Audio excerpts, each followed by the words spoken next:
mbokki Sénégal man Ahmadou Diop seen fidèle chroniqueur hebdomadaire ak seen serviteur moo leen di nuyu ci sunu waxtaan wi ñu tuddee xew-xew réew mi ma fasciné leen ko defal bu soobee yàlla bu ma fi yàlla bàyyee bu leen fi yàlla bàyyee talaata bu nekk à partir de 17h GMT heure de Dakar soit 19h heure de Paris xam ngeen ko dutu leen ko jaawaatle ñu leen koy defal à travers les ondes de notre radio Sunu Kër FM la première radio panafricaine nekk ca Californie muy sunu radio exceptionnelle bu mag bi de renommée internationale xam ngeen ne talaata 15 juin 2021 sunu émission bi nu tuddee xew-xew réew mi day gën a am solo duma tàyyi di ko wax la caste des voleurs des raccourcis politiques et des postes de nomination tànn sa bu la neex ci dagg sante ci la ñu nekk waaye en fin de compte finit toujours par se retrouver et s'unir comme jamais. Les voleurs ne se disputent qu'au partage du butin. Ça, c'est la règle taboue au Sénégal. Un euphémisme déroutant à dormir debout et à couper le souffle. Le totalitarisme à la Gestapo n'y va plus sous le dos de la cuillère. Qui fi nekk muy Macky Sall moo masa nekk le spécialiste des coups tordus. Place ses hommes et sa justice injuste, instrumentalisée jusqu'à la lie. Macky di leen di tànn benn par benn. Et son ramassis de clusters porte atteinte aux contradictions politiques. Bien que son apparence veut qu'elle soit idyllique, sunu Sénégal gii sunu réew mi nga xam ne fi la nu dëkk fi la nu juddoo am fi ay bàjjan ak ay nijaay ñun ñépp buñ ko seetloo ba seetlu ko il est par définition l'arbre qui cache la forêt. Ça, c'est la caractéristique essentielle ou le paradoxe du pays de la Teranga. Un tabou. Soyons ngir Yàlla vigilants et sur nos gardes. Macky Sall day agrippé wu ci sur la thématique terroriste muy sunu Sénégal gi nga xam ne lu ñu mën a wax son ciel est totalement dégagé de toute terreur. Waaye si par malheur kenn ñaanu ko Yàlla su fi amee aw tiis am fi te Yàlla bu mu fi am Macky Sall le tyran sera le coupable numéro 1 désigné automatiquement. Muy Macky Sall mi digle cangaay mësta set dafa takk tilim am réew lëmm kenn du ko dénk baadoola boo ko dénkee am réew baadoola ni moom lay fal ndax baadoola boo ko dénkee am réew waasom lay fal ci culture la ko teg gënalaate ma tey nit da ko bandum Macky nous a menti, nous a tous trompés et continue de nous enfariner. Il nous a habitués à des faux bons sur toute la ligne. C'est un imposteur déclaré et non éclairé. Un escroc de grand chemin, franc-maçon jusqu'à l'abîme. Bim toogee ci siis bi te manani réegu ci lank kanaare. Il a montré son véritable visage hideux. Naturellement, lu jiwoo jeexut jógu fa. Ki nga xam ne dafa ñëw au plus haut sommet de l'État par l'esclandre de ces milliards de francs CFA qu'il a scandaleusement volés dans des postes de nomination tànn sa bu la neex kooku mu ngi ñuy gouverner de la sorte et c'est normal. C'est le propre de tout tyran. waaye nag sunu Sénégal gii fen ak xaalis mooy fale du am njàng du maandu du am empathie waaye nag fen na ba jàll te dafa fuuy te amul kaddu te workat bu mag la muy le coronavirus 2012 dit le variant sénégalais 2012 ba tey jii ci 2021 himself en chair et en os muy Macky Sall le personnage curieux atypique des paroles dédites n'est jamais un homme d'honneur. Évidemment, face aux variants et ses crimes et les crimes de sa police à la Gestapo, les radars autoproclamés de la démocratie et de la justice mondialiste apparaissent manifestement sourds, muets et aveugles. Évidemment, en Afrique, dite honteusement francophone, les manières aléatoires des satellites pantins, nègres de service, c'est une mbir comme une lettre à la poste. Voyez, dañoo am le vent en poupe et c'est insolite. Doy na kiimaan. Li ko waral lenn la dañuy telli di jëgaani di copier servilement di déporter suñuy valeur ak suñuy tradition loolu moo tax kenn du nu respecter le droit international ñi ko bind ñoo ciy gañe ñun dañ ciy wàll yan rek ndax beral loxo moo ci nekk ndax ci kuddu yu baax yi ci lañuy lekk te noo leen koy jox li ko waral lenn la les principaux pouvoirs politiques qui se sont succédés ont manifestement failli à leur mission régalienne. Musuñoo déglu benn yoota Cheikh Anta Diop sun jàmbaar ju mag ji yal na ko yàlla xare àjjana qu'on le veuille ou non fut incontestablement le visionnaire hors pair, l'éternelle figure de proue charismatique, l'icône exceptionnelle, emblématique, le gros calibre homme d'honneur, le kamit panafricain, le plus grand savant, historique, scientifique, linguiste, égyptologue, historien,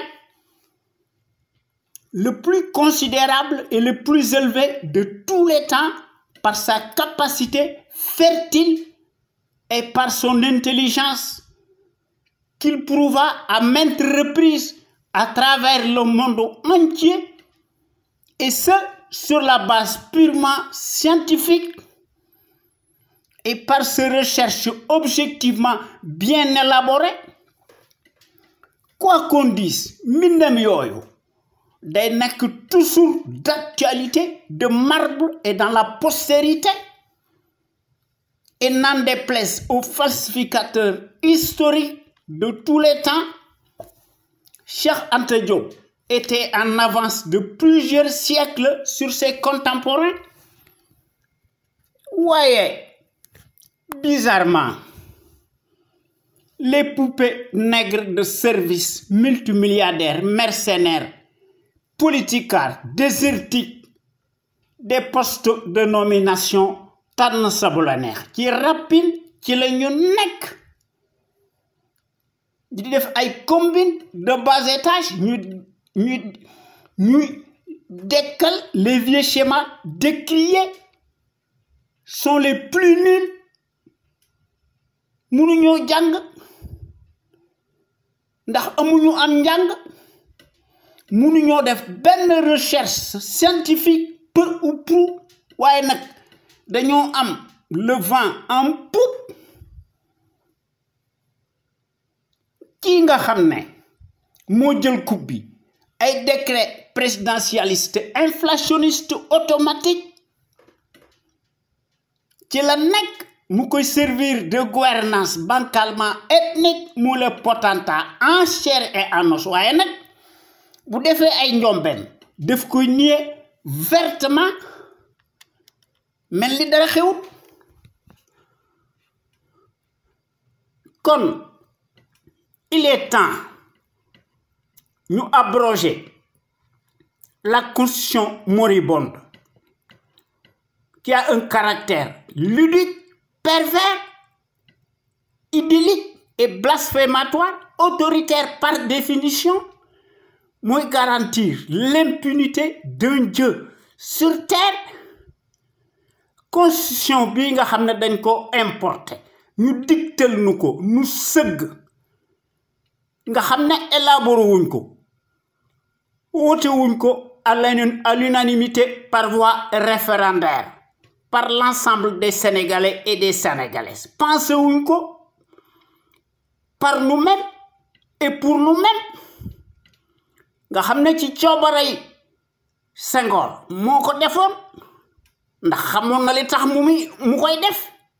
Mamadou Dia moo fi nekkoon waaye kon di nu tarabiscoter à longueur de journée ñu naan Senghor dafay tabax un état de droit. Naka la ñuy tabaxee un état de droit en marchant sur des cadavres? waaye Macky marche sur des cadavres ndax amul benn crime boo xam ne élucidé nañ ko ndax moo ëppale ay crime dans toute l'histoire du Sénégal, sauf le bateau le Joola te loolu accident la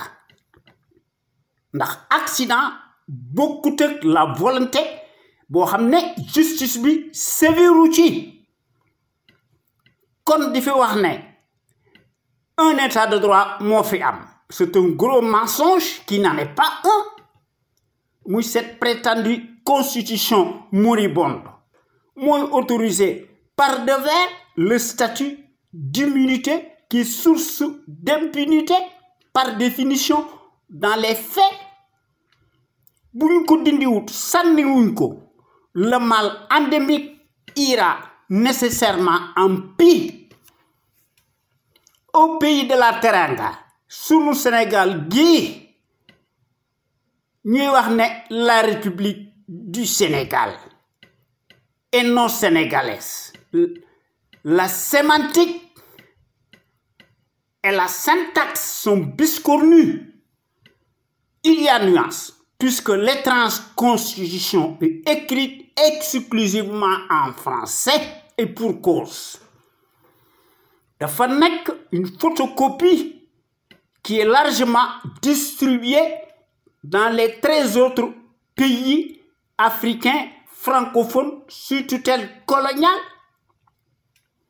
Buñ ko tuddee woon la République sénégalaise aurait pu avoir plus de tonalité et de portée politique. De France, République française la ñuy wax, Algérie, République algérienne démocratique la ñuy wax, ak pays yi nga xam ne dañoo am fayda moom seen bopp yilif seen bopp. Waaye ñun depuis 2012 dàq nañu Abdoulaye Wade yaakaar ne dana tane tey jii la wàlla gën a aay sunu Sénégal gii nga xam ne sax dañoo waxoon ne dafa am arsenal juridique badolo bi bàyyi ko fi di indi son propre tribunal à lui mu dekkal sa CREI nga xam ne une justice bridée, instrumentalisée, soumise et aux ordres qui s'écarte dangereusement de son chemin. ñoom ci seen bopp dañoo nangu tal ñareet ne ay joué lañu ndax dañoo nekk aux attaches du malfaiteur. Évidemment, en Afrique, les médiocres de référence font l'histoire à la place des bons minoritaires. Procès présumé judiciaire, interminable, cataclysmique, surréaliste à sens unique, badolo bi nekk ci ginnaaw mu ci def ay surenchère di këf di élaguer un par un di seet ñi nga xam ne da leen a war a fàdd ak ñi nga xam ne waru leen a fàdd. xam ngeen ne kooku nekkul ci dëgg muy Macky Sall alors que procès yooyu buñ ko seetloo ba seetle ko c'est des procès politiques de caniveau dafa ànd ak des soubassements politiques compatibles aux méthodes de fascistes. Macky bëggut contradiction waaye nag c'est coupable takrib ñi ngi circuler librement en toute impunité et en toutes circonstances. Badalo bi dekkal sa CREI nga xam ne dafa am une addiction pathologique ci ay décret présidentialiste nga xam ne décret yooyu buñ ko seetloo ba seetle ko sont automatiquement autoritaires nga xam ne la CREI dafa nekk une justice d'exception boo xam ne moom rek moo am ci àdduna bi te loolu gis nañ ko ci décret présidentialiste inflationniste yi nga xam ne Macky Sall ci la dëkk guddi ak bëccëg mbilim lacc ci loolu la nekk ndax ñam naa ko jég na ma duma ko bàyyi. Décret yooyu se prolonge sur les locales peu crédible ci janvier 2022. Découpage administratif autoritaire tong-tong Ndakaaru la capitale ndax mu mën a nekk l'absolutiste le seul maître à bord nga xam ne la CREI cour de répression de l'enrichissement illicite décret présidentialiste une cour martiale unique au monde digne de la Stasi, conflit d'intérêts manifestement totalement illégal, confiscation du pouvoir, autoritarisme, totalitarisme à la Gestapo, point barre.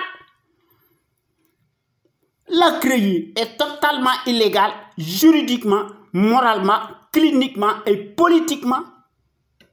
waaye nag seen mbir dañuy jàll comme une lettre à la poste ndax la CREI dafa nekk une arme politique de guerre confiscatoire à la démocratie et aux libertés fondamentales de conscience. Évidemment, le prédateur tonitruant autocrate de la mécanique des décrets présidentialistes inflationnistes ci loolu la masa nekk bëggut séparation des pouvoirs peu ou prou te day insulter par-dessus tout et par-devers le suffrage universaliste lu ko neex lay def lépp daf koy def ci son propre calendrier totalement illégal. Sous le Sénégal, nos hôpitaux, nous avons des mouroirs à ciel ouvert qui nous amal affaire de faire un absolutiste Machiavel, traître, fraudeur dans l'âme jusqu'à l'abîme de toute l'histoire du Sénégal. Nous gouverné par une dictature,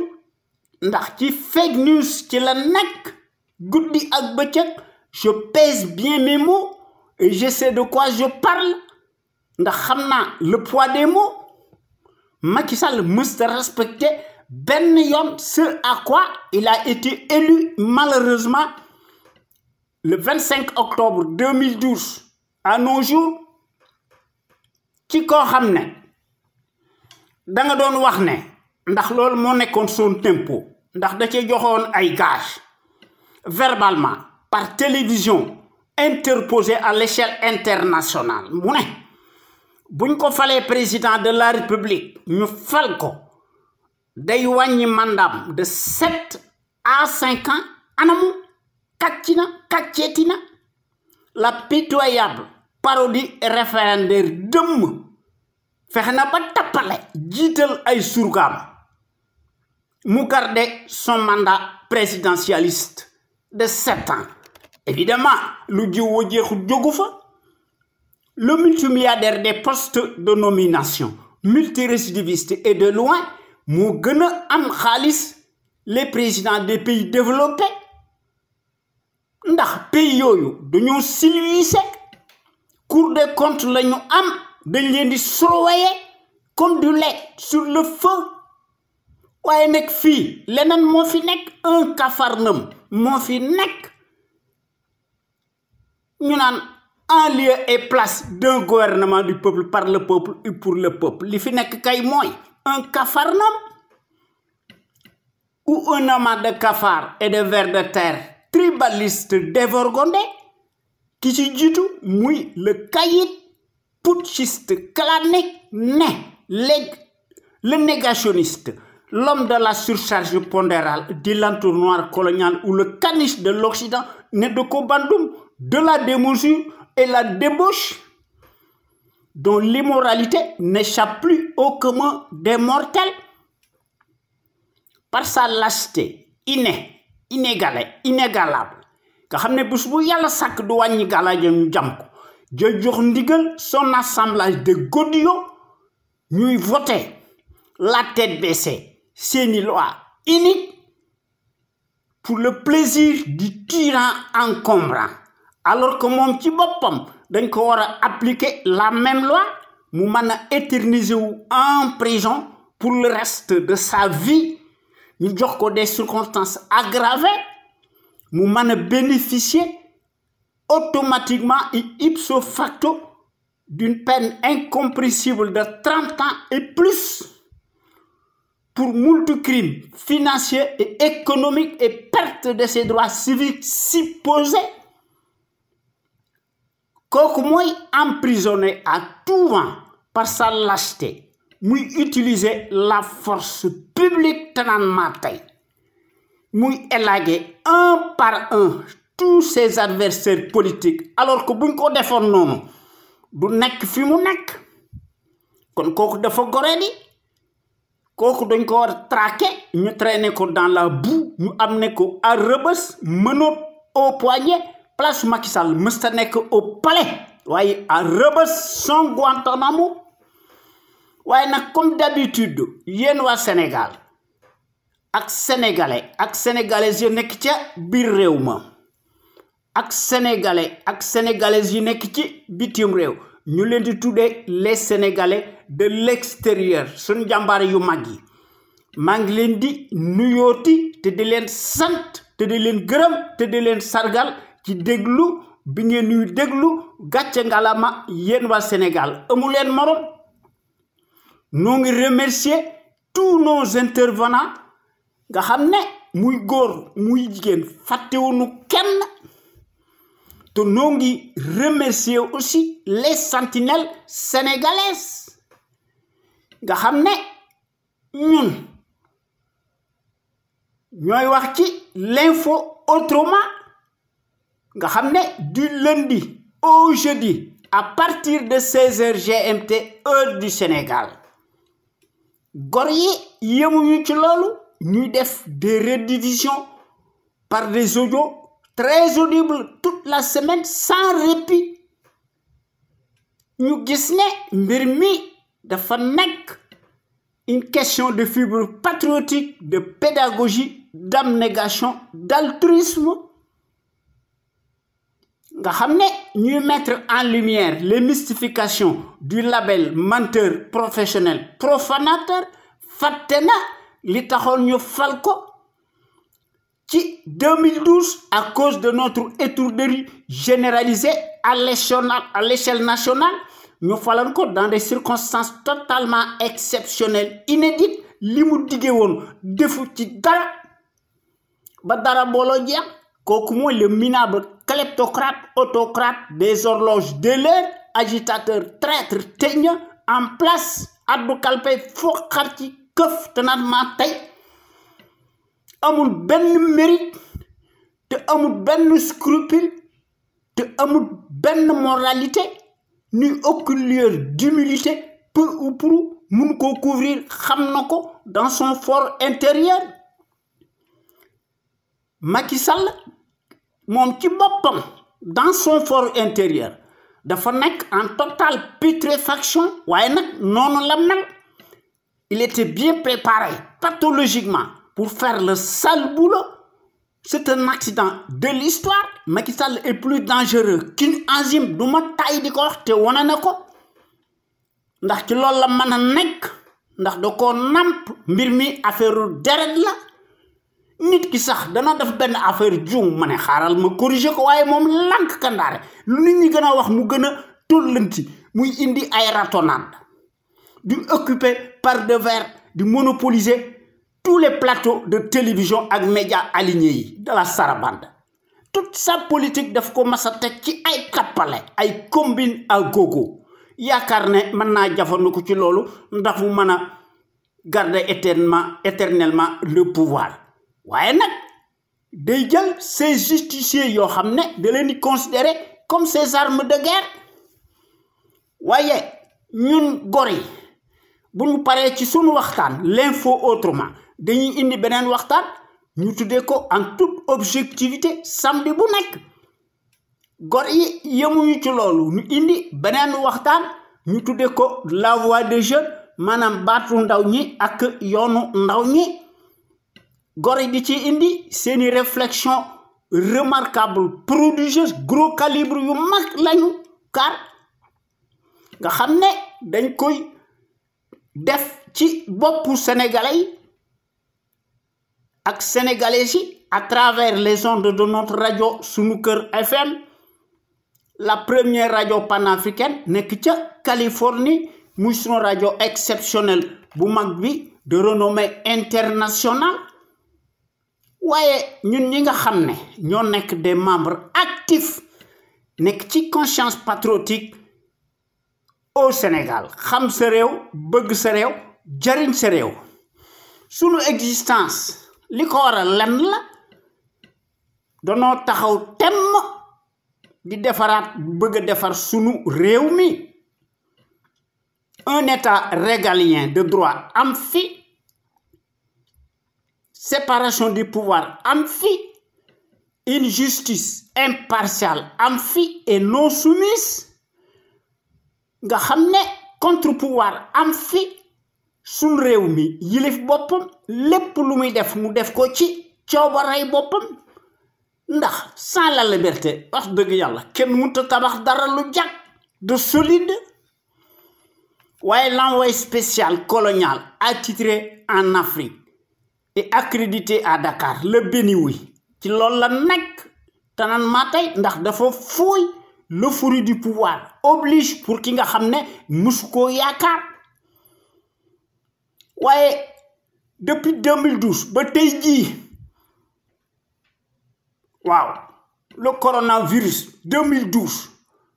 léegi sax variant la ndax day changer noo ngi assister à une république des scandales ak seeni casserole torrentielle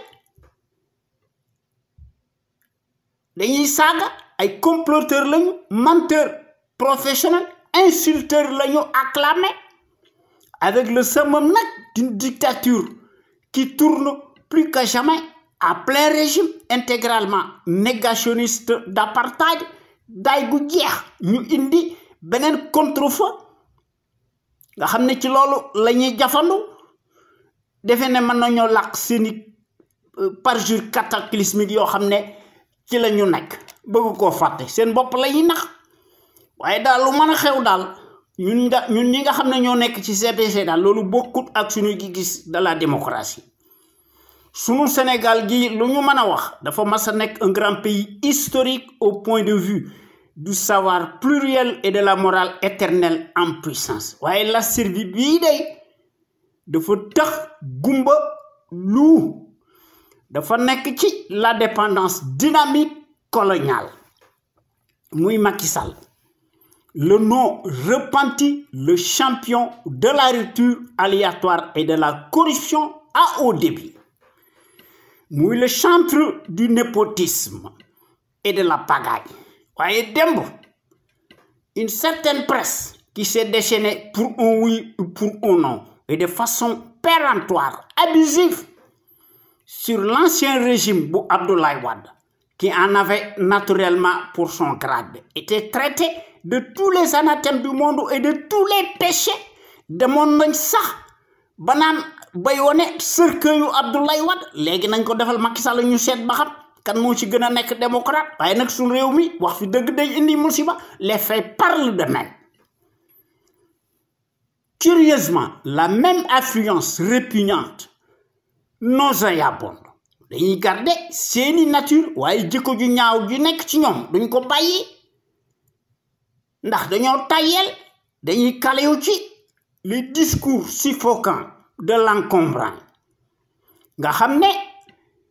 buy gën a priser de plus en plus les consciences abîmées présumées notables de l'heure la même servilité day dévergondé dañuy changer de tonalité et de sémantique waaye nag préfère arrondir les angles ndax dañuy wax ne ndax préfère parler de gros morceaux kon presse boobu directement day participer à la corruption te corruption crime la waaye seen yoon nekku ci ndax mooy nekk seen gagne-pain sunu Sénégal gi lu ñu mën a wax la petitesse d'esprit dafa nekk un gagne-pain ndax ci la ñuy def seeni miel du jeu de la tartufferie Macky Sall di def l'apologie du nazisme monétaire nga xam ne ci loolu la nekk xam ngeen ne Macky amul patriotisme te amul benn fiscalisme encore moins de panafricanisme te kenn waxut sax civisme loolu jërut ñu koy wax Macky Sall di wax ne la monnaie coloniale est bonne à garder xam ngeen ne kooku nekkut kilifa mës a nekk njiit waaye bi nga xamante ni bii ne nous les panafricains dañoo taxaw temm ba tey jii lank kandaare ñu diingat la monnaie coloniale Macky Sall ak Alassane Ouattara et compagnie yaakaar ne mën nañ noonu nax ñu ne daal l'éco bi franc CFA bi daal dañ ko fi jële waaye l'éco mooy ñëw waaye li ci nekk daal mooy lu jiwoo joxut jëgu fa ndax benn la ndax franc CFA bi ak l'éco bi nga xam ne dana ñëw bonnet blanc la ak blanc bonnet waaye ñun ñi nga xam ne ñoo nekk ci conscience patriotique xam sa réew bëgg sa réew jëriñ sa réew ñoo ngi lankandaare la gestion népotique et gabégique du Sénégal par un parti politique une coalition de partis ou une famille ñoo ngi dingat bu baax les ressources du Sénégal par une seule famille paresseuse piccatique ak son clan Macky Sall tànn leen ñoom rek mel ni ñoom rek ñoo fi am xam-xam mu jox leen des postes de haute stratégie sans éthique ni équité mbir mi corporatisme la indigne dans toutes les structures de l'État comme si les compétences et les expériences des CV bidonnés de ramassis se mesurent scandaleusement à l'aune des mêmes patronymes particulier, visiblement bien sonnant, évidemment, la conviction surannée du négationniste Mouy Macky Sall. Nga xamné day foulé bu su yalla sak les affaires de la cité. Mu les traître en chair et en os qui le prouve matériellement sur le terrain du crime ndax amut xam-xam ndax xam-xamam bu gatt bi daf koy tek ci la médiocratie ndax day considérer les postes octroyés se conçoivent exclusivement à l'aune du bazar et au nom de la consanguinité ethnique et à la proximité de l'idolâtrie représentée par le binôme de mystification indignement idiocratique te Mariam Faye moom ci boppam xam na ci dara ndax waxutu dara mook ay mbokkam mook ay rakam ak ay magam Macky Sall a nommé plus qu'un village entier yoo xam ne dañuy porter incontestablement les mêmes patronymes particuliers visiblement bien sonnants kon yéen waa Sénégal ak Sénégalais yi ak Sénégalaises yi ñoo leen di fraterniser ci conscience patriotique xam sa réew bëgg sa réew jariñ sa réew sunu Sénégal gi moo ciy gagné ak Sénégalaises yi ak Sénégalais yi ndax ñun ñëpp ñoo ciy gagné ndax quand nous voulons mën nañ ko mën nañoo changer sunu réew mi buñ ko bëggee ñu def ko dans le sens exponentiel ñu def ci des progrès pérennes ensemble nag tout est possible. Toutes les ressources humaines mi ngi fi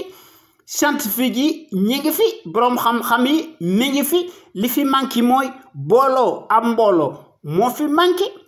waaye réew moo xam ne une minorité cartélisée des chiffonniers ñu leen di ger ñu koy nangu nga xam ne ñoom ñooy dominer la majorité candide qui tire le diable et par la queue réew moomu de daanaka luñ ko jiñ dagan na waaye nag suñu réew mi wax fi dëgg day indi musiba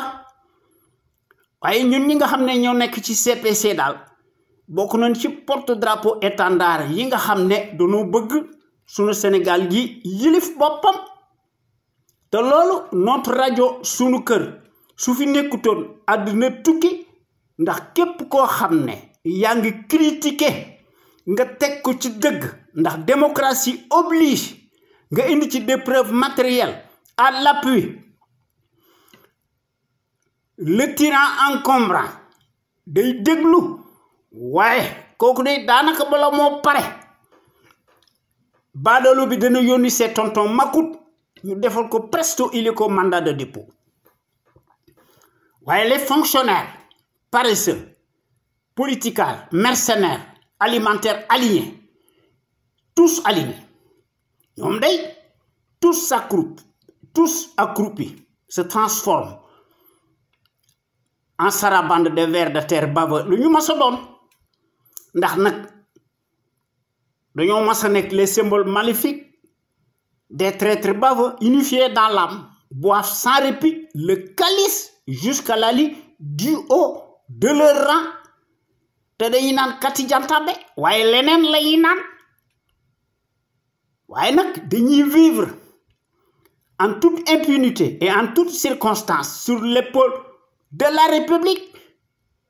waaye nag dañuy xam noppi di sëgg di tàllal seeni këll ak seeni loxo waaye nag ne manque pas de piment et d'audace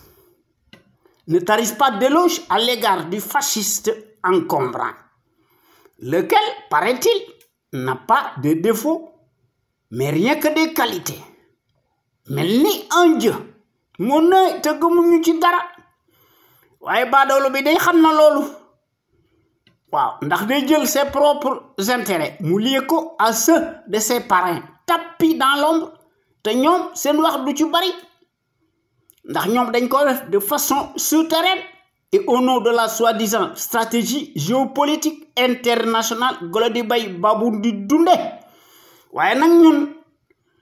dañoo nekk ci suñuy incantation nekk ci suñuy résignation dynamique évidemment li ko waral lenn la ñii bundee bay ñii di suul la classe politique cartélisée nga xam ne dañoo tayel dañuy xar mat loolu day mooy war ne singularité affreuse du paysage de l'échiquier politique sénégalais ah ñoom dañuy offensé bu su yàlla sàkk sunu Sénégal gi ndax ñoom dañoo nekk ci seeni platitude manifeste ndax musu ñoo nekk des intellos c'est des incultes ndax intellectuels leneen la ñoom ñépp daanaka se travestissent, transhument, se transvasent piteusement, véritablement en abrutis dévergondés. D'un camp à l'autre, à chaque magistrature obliquée et ses morts infinis. Nga xamné ne sont que le symbole de la tartufferie nauséabonde. Nous doivent leur posture sociale indue qu'à la mesure de leur immoralité de bas étage. Qui saga tay so légué mom lañuy faral ndax dañuy changer constamment seeni trajectoire ñu teg ko ci ay rétribution financière selon nag la météo du moment waaye li yées ci ab dëkk mooy une presse farandole ndax presse dafa baax ci ab dëkk waaye nag une certaine servilité très loquace ñoom de ci loolu lañu mas a nekk ñenn ñi sax de la trempe de Madiambal Diagne ñoom da dañuy wax ne daal Macky Sall est un leader ne Allahu akbar waaye nag ñoom bettuñu kenn ndax dañoo xiifoon démb mbir mi dañ ko tegal lu dul ci seeni propre intérêt mesquin mal placé waaye nag fi mu nekk kenn atunu leen de ndax dañoo engraissé bu baax waaye nag seen yoon nekkul ci mbënd mi ak tumuranke bi ak corona bi ak jafe-jafe yi nga xam ne dara ka lépp a seer seen yoon nekkul ci corruption dañ koy daganal ndax seen yoon nekkul ci la misère galopante et le chômage endémique surtout nag l'augmentation des denrées de première nécessité ak njëg gi li ci gën a doy waar les coupures intempestives récurrentes du courant électrique xoy kamaj foo ko takk weesu na ko alors que pays yi nga xam ne dañoo am fayda dañuy def énergie éolienne ñu ci def agriculture bu baax waaye nag ñun duñ ko def ndax amuñu ay njiit yu baax ay workat lañu am daa mel ni kat lañ leen ko digtal xanaa man kat loolu lay yaakaar ñu boole ci nag les factures de complaisance et le manque d'eau potable ndax ndox fu mu amut surtout nag ndox mi dafa am plomb réew moomu day finalement su fa loolu amut courant amu fa ndox amu fa day nekk day une menace réelle pour la santé des populations ndax ku mun de leen yëndi sam ndox day gaw ma ne mën ngaa def plan Sénégal émergent waaye nag badalo bi xam na li muy def ndax lu mu la wax seetal leneen li contraire bi ndax émergence coloniale lay def ethnique en continu évidemment waaye nag loolu bettuñu ndax sunu Sénégal gi ñu ne dafa am indépendance waaye indépendance boo xam ne télécommunication bi gendarme colonial moo fi nekk te loo xam na ko ndax c'est le gendarme colonial day moo jàllale la passerelle de télécommunication de l'État sénégalais vassalisé waaw parce que le maître du jeu daal gendarme colonial bi moo fi nekk waaye dëkk yi nga xam ne dañoo am fayda day su fa amee des minerais de toutes sortes le gaz et pétrole c'est don de Dieu ñoom ne dañ koy foqar ci këf ko te dara du leen ci fekk waaye nag képp koo xam ne repp nga ngay violer di jéem a violer seeni espace aérien ak terrestre da nga rëcc loo doon juddoo de loolu de maa la ko wax te loolu gis nañ ko ci àdduna bi waaye nag ñun amuñu ay kilifa amuñu ay njiit politique yoo xam ne nekk nañu à l'endroit et à la place qu'il faut ku la gën a mën a sàcc moom la ñuy fal moom la ñuy teg kilifa te loolu li koy wone mooy la dépendance financière de la presse est une réelle menace à la démocratie te loolu cela en dit long sur une certaine presse pressureuse corrompue jusqu'à la lie nga xam ne amuñu benn moralité peu ou prou nga xam ne cette presse là servile devient de plus en plus affreuse affluente par son abondance nauséabonde pantouflard affamé par définition pourri de la tête aux pieds ñuy laaj pitance di laaj ndimbal di yore seeni kël di sukkal baadolo bi nga xam ne évidemment en se dégonflant à la place publique parce que engraissé ridiculement te dañuy prêter le flanc se passe éperdument de la déontologie professionnelle, s'en fout de tout et piétine allègrement les traitements objectifs des informations indispensables. Nga xamné ci loolu lañ nekk waaye nag se complaît dans sa bassesse dégoulinante nga xamné badoolo bi moo leen di digtal li ñuy def mu leen koy defal le couteau sur la gorge boo pare mu leen di sarax li mu sàcc dans la caisse blanche te loolu bettuñu ci Macky. Un fonctionnaire si riche n'est jamais synonyme de patriotisme te Macky Sall moo doon wax ne il a bénéficié des privilèges relatifs à sa position d'ancien premier ministre nga xam ne moom ay privilèges rek la am kon kooku nekkul kilifa waaye dafa mas nekk un indigne chef de bande d'un parti politique clinquant cliniquement calanique yàgg na ko wone ci sunu digg dëkk bi muy Macky Sall le pion le label du foutoir en chair et en os nga xam ne ci 2012 ba tey jii ñu koy peindre manifestement sous le défroque victimaire des leurs et ce sous la baguette magique de la référence propagandiste mondialiste de l'arbitraire et de la tyrannie ñuy jokkoo dans le secret de Dieu avec le vacarme historique de la servilité endogène en place nga xam ne dañuy tàqami ko nga xam ne c'est des corrompus waaye nag loolu moo tax baadalo bi fuuy nga xam ne day doppewu loolu moo tax le larbin continue de jouer nécessairement sur le piano américano-français waaye yoonum nekkul ci mbënd mi ndax àdduna da koo jaay fàtte na ses repères et ses pédales waaye nag moom ku fuuy noonu du ngay defee de waaye nag day restreindre drastiquement et davantage la liberté d'expression te buñ ko defoon noonu du fi nekk waaye il s'en fout de ça fàtte na démb te ji mooy compter démb compter wut day acheter jusqu'à l'abîme les consciences présumées notables de l'heure waaye nag day commander nag nécessairement du matériel de répression tout azimut à sa clientèle préférée nga xam ne dañuy ñaan Macky Sall le pantin yàgg fi waaye nous les Sénégalais et les Sénégalaises kenn ñaanu ko ndax les populations sénégalaises siphonnées astiquées ñu leen di considérer comme un matelas financier ñu leen di cribler d'impôts et de taxes de toutes sortes ñoo fay bor bi de te bor bi day diis nag gan na waaye li nga xam ne daal moo ci nekk yet wu ñu duma laal na koy jënd te paaka bi ni rend ci digg penc mi noo koy jënd waaw te communauté internationale ñoom dañ naan gisuñu même fekkee ne bi gis nañu ndax gis nañu buñ bëggee gis daañu gis waaye nag kenn mënu koo xam ne nee na gisoo waaye ñun ñi nga xam ne ñoo nekk ci CPC daal dañoo bëgg ba nga xam ne sunu Sénégal gii lépp lu muy def mu def ko ci coobarey boppam ndax mu mën a retrouver sa dignité ak sa plénitude ak son rayonnement boo xam ne lépp lu muy def mu def ko ci coobarey boppam la répétition nag étant pédagogique depuis 17 ans notre radio sunuker.com qui est à l'avant-garde et à la pointe du combat juste et pour l'émergence du Sénégal debout et fier de l'être sunu rajo bu mag bi mësta nekk ci les chantiers battus ndax sunu rajo bu mag bi day proposer du neuf ndax day briser les tabous te day bousculer les idées reçues te day innover te aussi day populariser la démocratie ndax sunu rajo bu mag bi mësta nekk ci les conventions ubiesques surréalistes de l'établissement s'inscrit nag dans sa trajectoire révolutionnaire qui évolue dans le bon sens des valeurs et des progrès immenses, exponentiels, salutaires et indispensables pour que nous soyons capables d'assurer le destin de notre pays sur des bases voulues,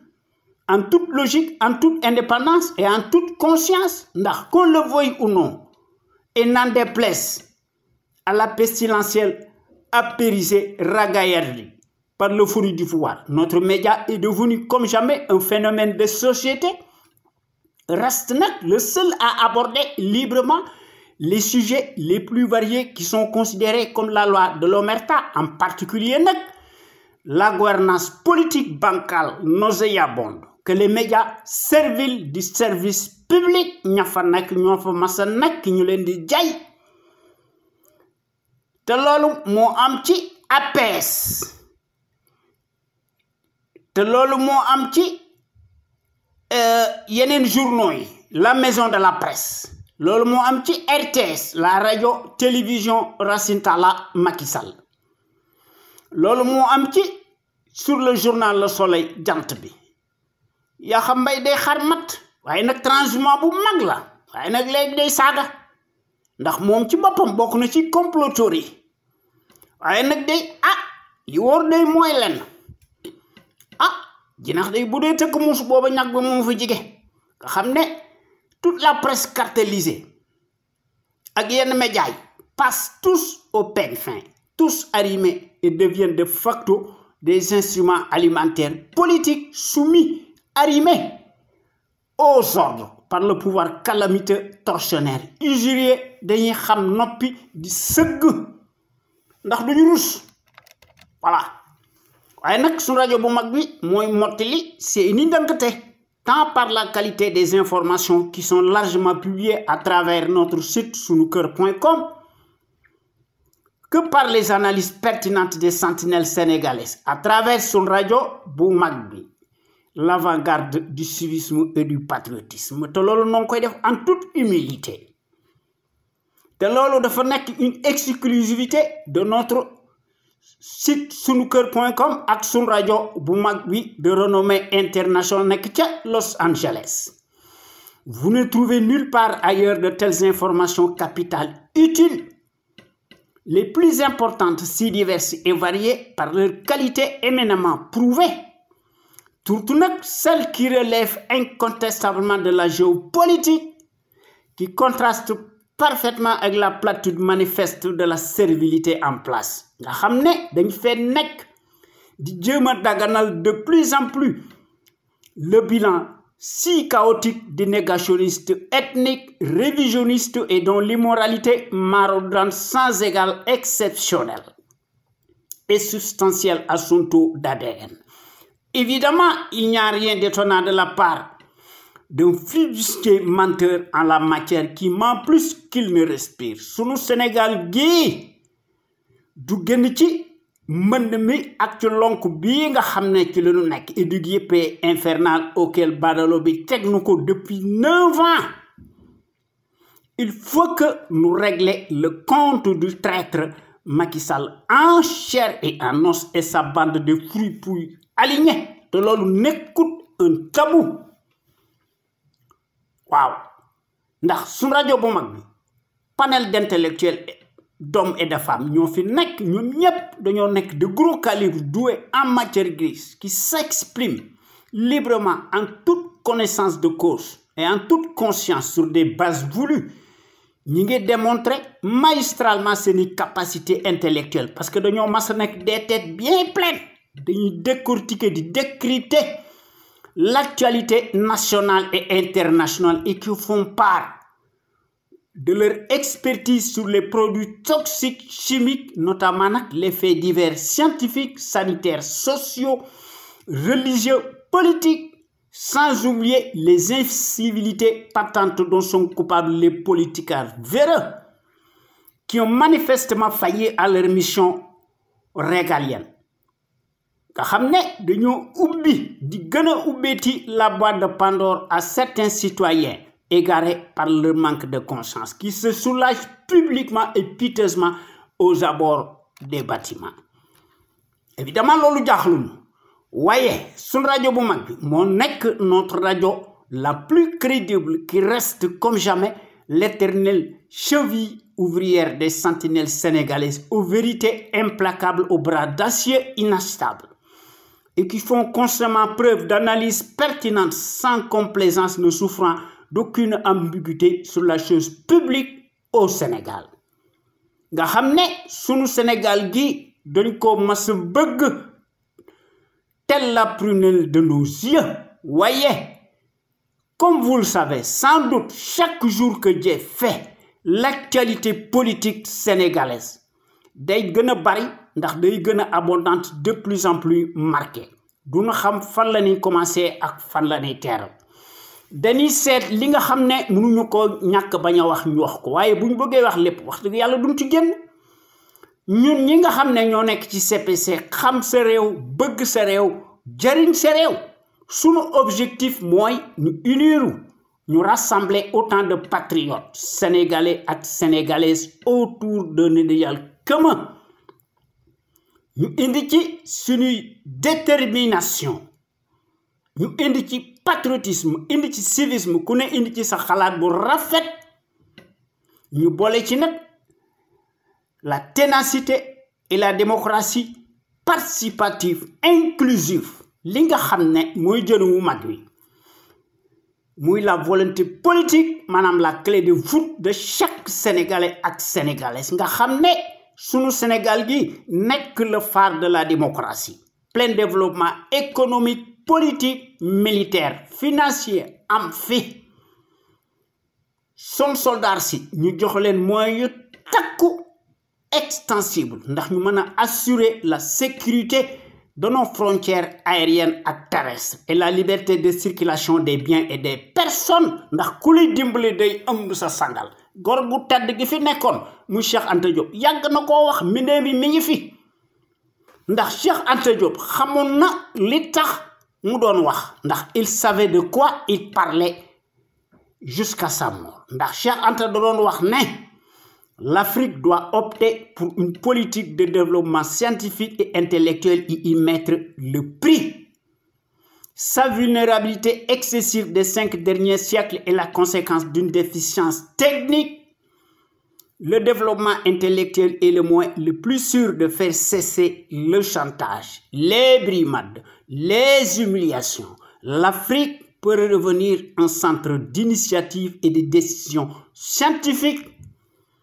au lieu de croire qu'elle est condamnée à rester l'appendice, le champ d'expansion économique des pays développés.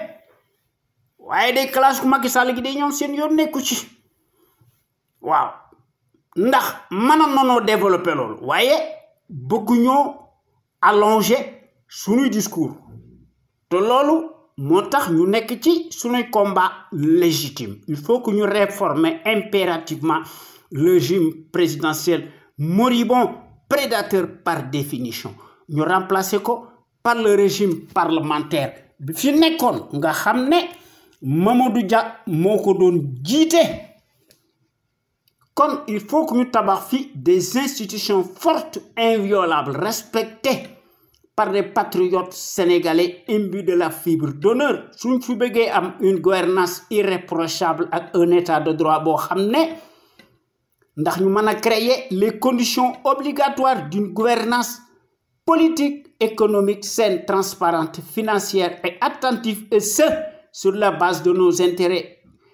nationaux, vitaux et légitimes, incessibles de la nation sénégalaise. Pour toutes ces raisons, et pour ce faire, il faut que nous tecci sur nos beaux réunis de véritables sentinelles sénégalaises, charismatiques à la tête de notre Sénégal, de manière qu'elles soient en mesure de créer une impulsion dynamique pérenne. Cela étant dit, il faut que nous cultivions le patriotisme, la démocratie, la justice sociale, la justice tout court, l'éthique, l'équité, l'unité nationale en fi, sécurité en fi, te lu ci manki wax deug yalla dara du xew. Waye ñun ñi nga xamné ñoo nekk ci CPC dañoo taxaw tem di rehausser l'étendard de nos valeurs. Pour cela nak nous devons nous inspirer et puiser dans le trésor inestimable de nos valeurs hommes d'honneur yoo xam ne dañoo war a jàngale seen xam-xam ci sunu daara yi ak ci sunu école primaire yi ndax philosophe de haut niveau lañu dañoo màndu ay soufi lañu, c'est des hommes d'honneur. Bu ñu fàtte aussi Lat Dior Ngoné Latyr Diop, l'homme de la résistance armée, notre héros national qui combattit farouchement l'armada coloniale pendant 24 ans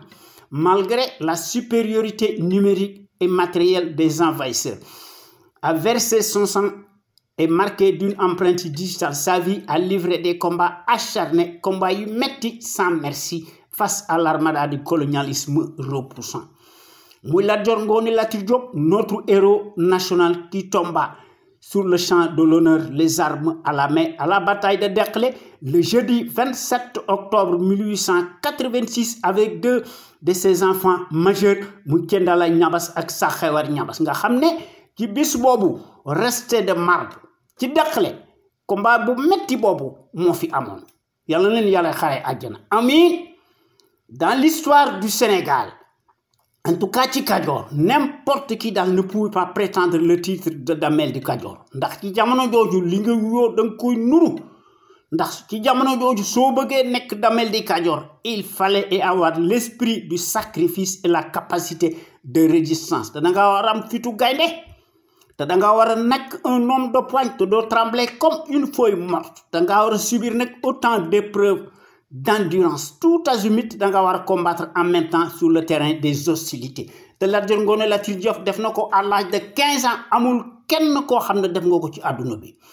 waaye ci sunu Sénégal gi nga xam ne des temps modernes méconnaissables nos soi-disant président de la République nga xam ne ki ci jiitu muy sàcckat bu mag bii nga xam ne muy Macky Sall fen na ba jàll ndax ci Sénégal fen ak xaalis mooy fale tous presque dañoo nekk des multimilliardaires par les raccourcis politiques des postes de nomination nga xam ne se réduisent incontestablement en roitelets pour n'être que des abrutis poltrons nègres de service des clowns de pacotille entourés de garde-corps nga xam ne se donne nag piteusement la qualité de dirigeants imaginaires ndax ragal yu mag lañu te bu ñu fàtte aussi les gros intellectuels de la trempe de Cheikh Anta Diop ak Mamadou Dia que sais-je encore ndax borom xam-xam yi bari na fi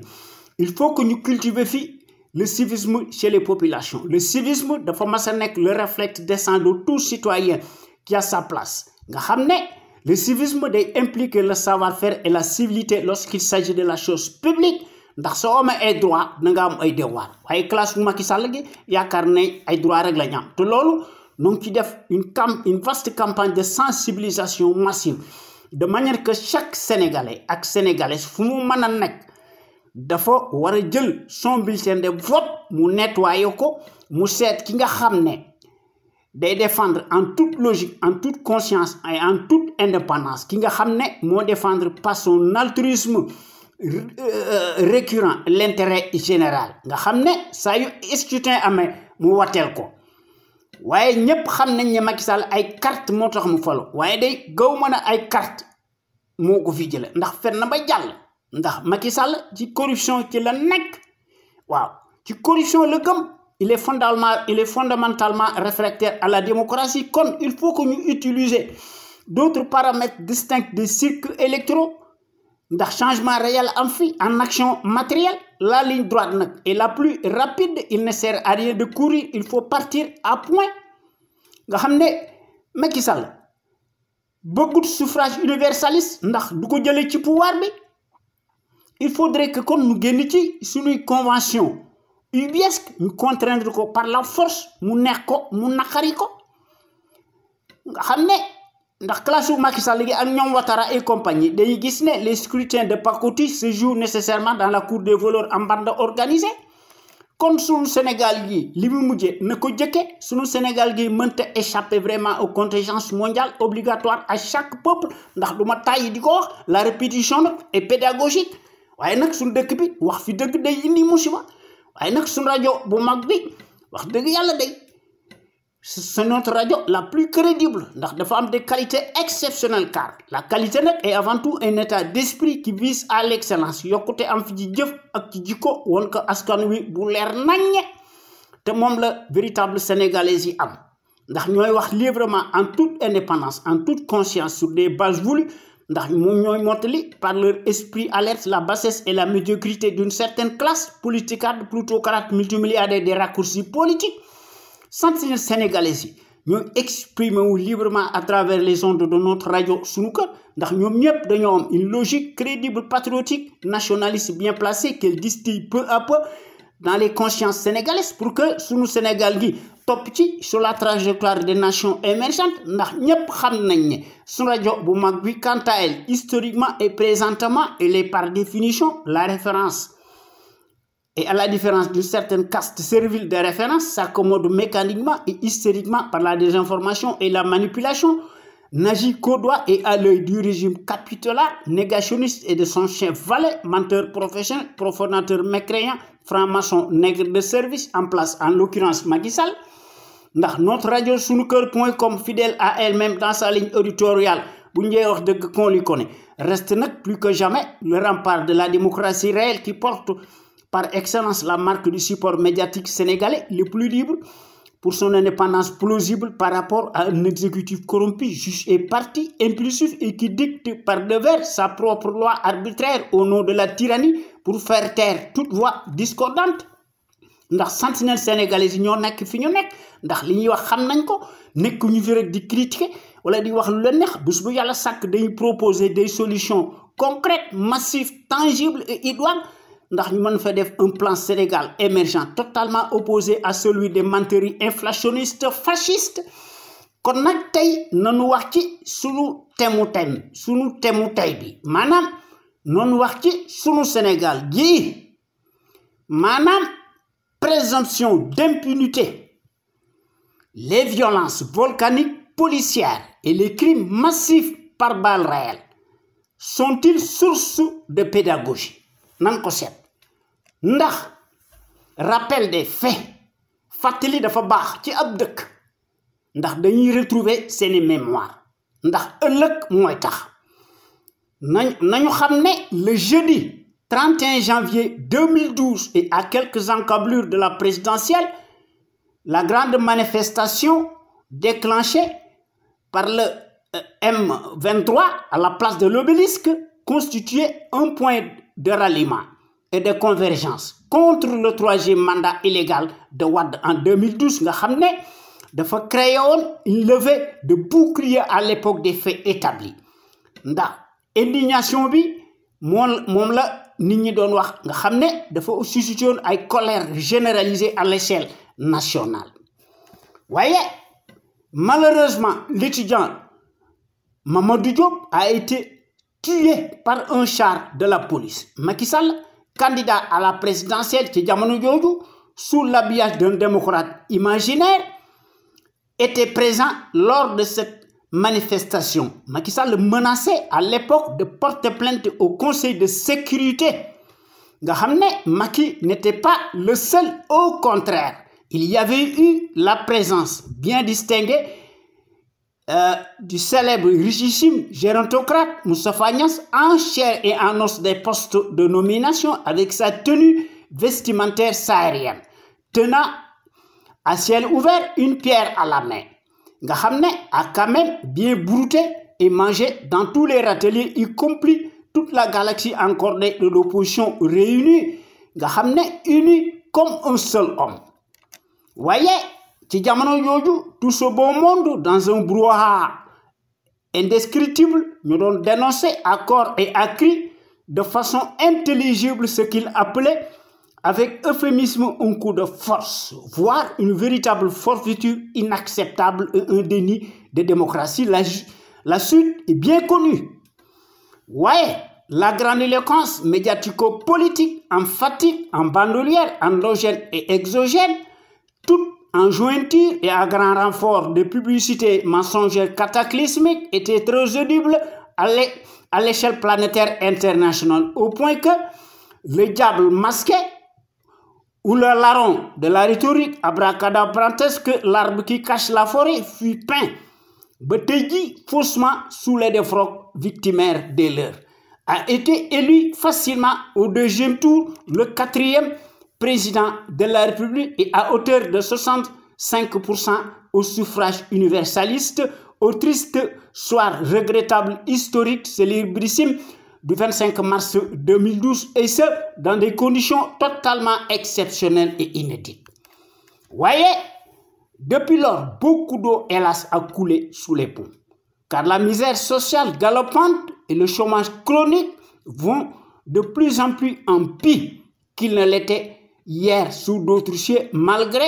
les récurrents taux de croissance à 2 chiffres n'ont jamais reflété la réalité sur le terrain du crime, puisqu'ils sont mécaniquement bidouillés ici ou là pour faire beau et tromper durablement les Sénégalais présumés oubliés. Malheureusement, en Afrique, comme toujours, les promesses électorales n'engagent que ceux qui y croient. L'euphorie populaire sera de courte durée. La patrie avant le parti, un simple slogan creux d'une coquille vide, la rupture sobre, vertueuse, transparente et efficiente, tant promise s'effiloche peu à peu. Au fur et à mesure que le temps passe, et place à la chronique des désenchantements, aux délusions, au désespoir, s'annonce que rien n'a absolument, véritablement changé d'un iota. Macky nous gouverne et nos ennuis commencent. De l'eau bindonako et pour cause. Et les populations enfarinées, grugées, lassées et laissées pour compte sur les quais, manquent de tout et les soins de santé les plus élémentaires. Trinquent et trépassent pour leur grade. Paient un lourd tribut, car les interdictions burlesques, grotesques, tout azimuts auxquelles s'y greffent inexorablement les arrestations massives, arbitraires et de la tyrannie, en particulier le label de la traque des biens mal acquis à sens unique et à géométrie variable et à double standard, selon la tête des clients dociles au bon et mauvais endroit, se corse de plus en plus à ciel ouvert du matin au soir, et à un rythme effréné, dans lequel le tout répressif sévit, et ce n'est pas tout. L'espoir de tout un peuple s'évanouit, tel un château de cartes. Le dictateur clinquant, le mordant mortifère, le tonnant en campagne électorale, décousu, désuète, plastronne et fulmine comme d'habitude. Nous sommes et restons dans le temps de l'action. Nga xamné et qui nous avait promis la bonne gouvernance, la bonne marchandise, le paradis sur terre et la bonne gouvernance. Madame, l'éthique et l'équité se transforment radicalement en vrille débridée, fait volte-face nous promet d'ores et déjà du sang, de la sueur, l'enfer et les larmes torrentielles des rivières. Et ce, sans état d'âme. Fait parler les armes qui passent avant tout et ouvrent le bal macabre à ciel ouvert et à l'université Cheikh Anta Diop le 14 août 2014. Nga xamné, malgré les appels incessants des étudiants de l'université Cheikh Anta Diop qui n'ont jamais cessé de réclamer orbi et urbi le paiement immédiat de leur bourse, les forces de l'ordre n'avaient d'autre chose à faire que d'agir violemment et de façon disproportionnée, ayant conduit à la mort de l'étudiant Bassirou Faye suite à ses blessures et à balles réelles. Selon les conclusions de l'autopsie confiée au professeur Victorino Mendes, l'étudiant Bassirou Faye est décédé suite à un traumatisme crânien avec fracture et hémorragie interne et externe survenue à la suite de coups et blessures par arme à feu. À l'époque des faits, Macky Sall se trouvait toujours en escapade permanente à Paris,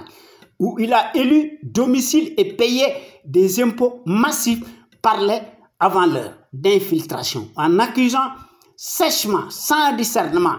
entre les lignes, le PDS se contentait à bras raccourcis de présenter ses condoléances à la famille éplorée de l'étudiant Bassirou Faye, était tombé sous les balles de la police déchaînée, qui a eu une fois de plus la gâchette facile, tir à vue pour un oui ou pour un non, et sous n'importe quel prétexte bidon et sous l'autel d'une légitime défense imaginaire. Voyez, il n'y a jamais eu d'enquête véritable sur les morts qui ne se comptent plus. Semble-t-il, on oriente les Sénégalais dans le sens voulu en se focalisant sur le leader Pastef pour l'abattre politiquement, et à l'instar de Karim Wade et Khalifa Sall, dont le moins que l'on puisse dire n'ont pas encore dit leur dernier mot. Qui vivra verra. Alors, le très bavard autocrate qui excelle davantage par ses coups tordus et par ses redonnades impulsifs en cascade est le principal commanditaire comploteur de ce qu'il est convenu d'appeler désormais l'affaire d'État Adji Sarr. Veut cacher à tout prix et blanchir et laver à grande eau et à bras raccourcis les morts par balles réelles à l'appel de sa police, manant 13 victimes au mois de mars dernier, y compris la liste macabre incommensurable dans les commissariats et prisons dont Abdou Faye. Nga xamné Guy Marius wax nako. Waye buñ ko sétlo ba sétlo ko, Bassirou Faye, Fallou Sène, Fatoumata Ndiaye et compagnie, si bizarre et suspect. Maintenant, les victimes sont-elles devenues des agneaux du sacrifice ou des offrandes mystiques? Tout est possible, car tout y est, n'est-ce pas? Question bobu lañu poser. Voyez, par ailleurs, comme vous le savez sans doute, selon une certaine presse occidentale bien renseignée, à la suite de la guerre antidrogue aux Philippines, la procureure de la Cour pénale internationale qui CPI a annoncé lundi dernier avoir demandé l'ouverture d'une enquête sur des milliers de victimes, madame, des meurtres qui auraient été commis aux Philippines dans le cadre déclaré à la guerre par le gouvernement, constituant de possibles crimes contre l'humanité. Presse bobu loolu la doon wax waaye buñ ko seetloo ba seetlu ko méngale ak suñu réew mi pour toute raison gardée, toute chose est quand même égale par ailleurs. Car ici au Sénégal aussi fait partie du statut de Rome. Te kooku ñu ko signé woon le 17 juillet 1998 te Philippines aussi signé ko. Voyez, chez nous au Sénégal, les morts par balle ne sont jamais élucidés, commencent à faire beaucoup. Tous les crimes se valent. Il n'y a jamais eu de coupable désigné à la place publique, mais rien que des familles qui pleurent leurs victimes. Kon bo gagné, maa ngi leen di jox rendez-vous la semaine prochaine ci sunu waxtaan wi ñu tuddee xew-xew réew mi ñu leen koy defal à travers les ondes de notre radio Sunu Kër FM, la première radio panafricaine nekk ca Californie, muy sunu radio exceptionnelle de renommée internationale. Jërëjëf et merci.